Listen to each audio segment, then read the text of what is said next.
Gaza में जारी बारूदी कोहराम पर नए दिन के साथ विध्वंसक और भयावह होता जा रहा है और इस बार आईडीएफ ने सेंट्रल गाजा को निशाना बनाया है। सेंट्रल गाजा के अल नुसीरत कैंप पर हमला किया गया है, वो भी लड़ाकू विमानों के जरिए ताबड़तोड़ अंदाज में। दावा किया जा रहा है कि आईडीएफ के इस हमले में कई लोगों की मौत हुई है जबकि दर्जनों लोग घायल हुए हैं। दरअसल इजराइल का आरोप है कि सेंट्रल गाजा के जिस नुसीरत शिविर पर हमला हुआ असल में वो हमास का ठिकाना था। बस इसी के चलते आईडीएफ ने आसमानी प्रहार किया जो बेहद विनाशक था। आखिर कैसे, आप भी देखिए।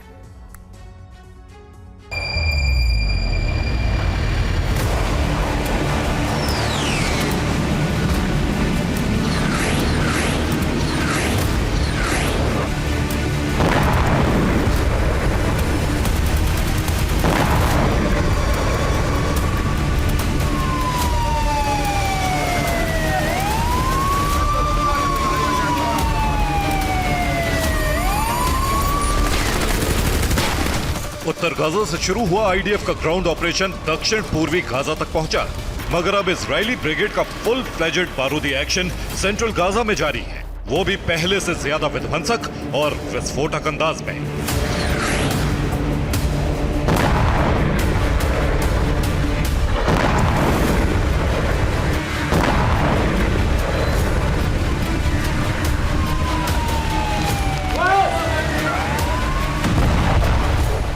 7 अक्टूबर 2023 से गाजा दहल रहा है, बम गोला बारूद के प्रहार से धधक रहा है, मगर बीते 24 घंटों से इजरायली वायुसेना के लड़ाके ताबड़तोड़ अंदाज में बारूद बरसा रहे हैं, गाइडेड बमों और घातक मिसाइलों से प्रहार कर रहे हैं। और आपको बता दें कि आईडीएफ के इस आसमानी प्रहार का नतीजा ये हुआ है कि सेंट्रल गाजा में बीते 24 घंटे में 64 लोग मारे जा चुके हैं, जबकि इजरायली सेना के हमले में 105 लोग घायल हुए हैं।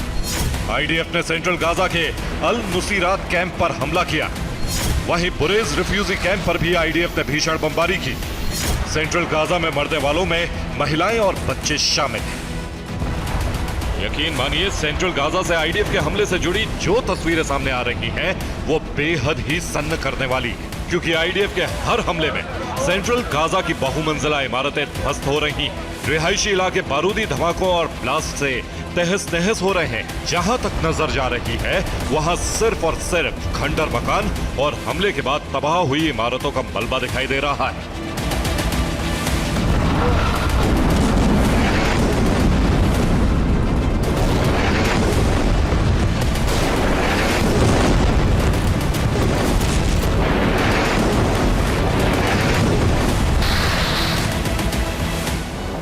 तस्वीरें इस बात की गवाही दे रही है कि गाजा का गदर हर नए दिन के साथ विध्वंसक और विनाशक होता जा रहा है, क्योंकि हमास के खात्मे के लिए इजराइल ने अपने तमाम बारूदी जखीरे खोल दिए, जिसका नतीजा ये हुआ है कि 365 स्क्वायर किलोमीटर में फैले गाजा पट्टी का कोना कोना बारूद से सन चुका है।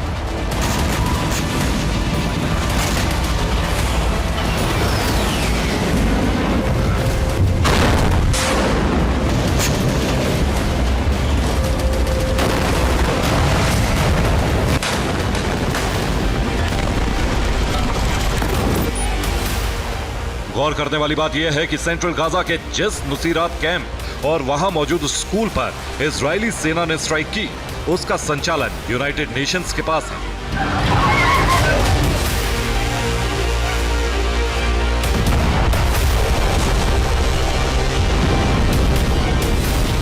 ऐसे में यूएन स्कूल और रिफ्यूजी कैंप पर आईडीएफ के लगातार हमले के बाद दुनिया के कई देश भड़क गए। इजराइल के नए नरसंहार का ग्लोबल विरोध शुरू हो गया है।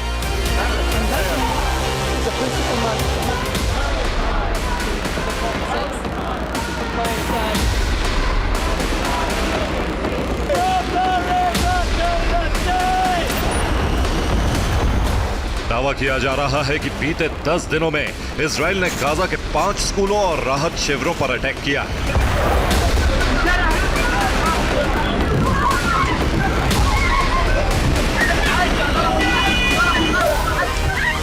और ऐसा करने के पीछे की वजह है नेतन्याहू का वॉशिंगटन दौरा। दरअसल नेतन्याहू अमेरिकी दौरे से पहले गाजा को पूरी तरह तहस नहस करने का प्लान बना चुके हैं, ताकि हमास पर दबाव बना सके।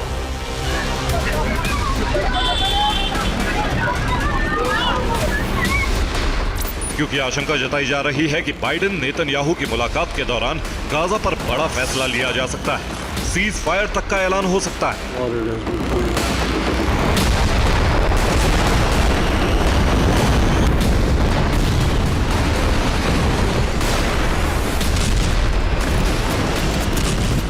ऐसे में नेतन्याहू ने सेंट्रल गाजा पर हमले तेज कर दिए। इतना ही नहीं, इजराइल का दावा है कि नुसीरात कैंप में 30 से ज्यादा हमास आतंकी छिपे हुए और इसी के तहत नुसीरात शिविर पर मिसाइलों की बारिश की जा रही।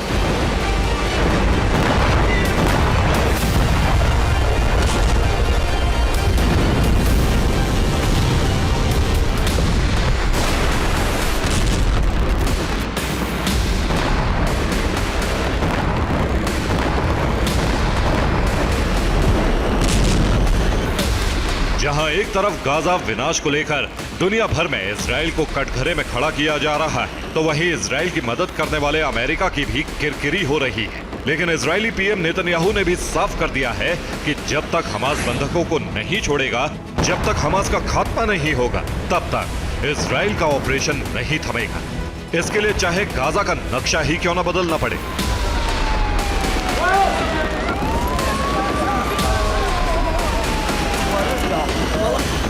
Bureau report, TV9 Bharatvarsh.